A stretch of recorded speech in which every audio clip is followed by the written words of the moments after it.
pessoal, é com imensa satisfação que nós realizamos mais uma caminhada das vitoriosas, cada passo uma vitória. Queremos agradecer então a presença de todos, em especial do prefeito, que nos acompanhou nesse momento. Obrigada, prefeito.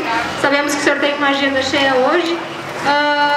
Queremos agradecer em especial também a Câmara de Vereadores, as demais secretarias, a presença da Secretaria de Assistência Social, na pessoa da secretária Salete, da Secretaria de Educação, demais vereadores, comunidades, escolas. Um abraço carinhoso à APAI, que esteve conosco, e à CMC também. Podemos nos dirigir para dentro do Centro Cultural, onde nós também presentearemos as mulheres com um presente, de uma forma carinhosa, então, para que a gente possa, nessa data, então, conversar um pouquinho sobre as ações de prevenção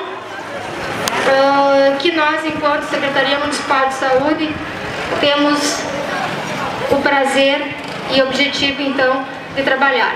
Como a Angelita vinha falando na nossa caminhada, são ações que são desenvolvidas o ano inteiro, mas que tem função, então, como característica do Outubro Rosa, enfatizarmos as ações que preconizam a prevenção da saúde da mulher.